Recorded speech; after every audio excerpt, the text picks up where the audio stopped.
আমাবস্যা রাতে 4 বন্ধু শ্মশানে গিয়েছিল শুধু মজা করার জন্য। তারা বিশ্বাস করতো না এইসব ভূত প্রেতে। শ্মশানের মাঝখানে দাঁড়িয়ে একজন 3 বার বলেছিল ওম নমঃ শিবায়, আর প্রথমবার কিছুই হলো না। দ্বিতীয়বার চারপাশটা ঠান্ডা হয়ে গেল।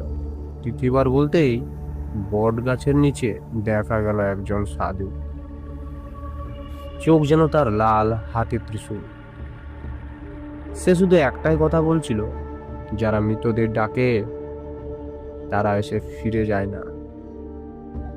পরদিন সকালে গ্রামবাসীরা দেখলো 4 জন নয়, ফিরেছে মাত্র 3 জন।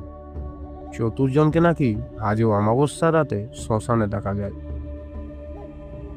নতুন মানুষদের ডাকতে। আর এই ভয়ঙ্কর গল্পটার পুরো সত্য জানতে আমাদের ফুল ভিডিওটা অবশ্যই দেখে আসুন।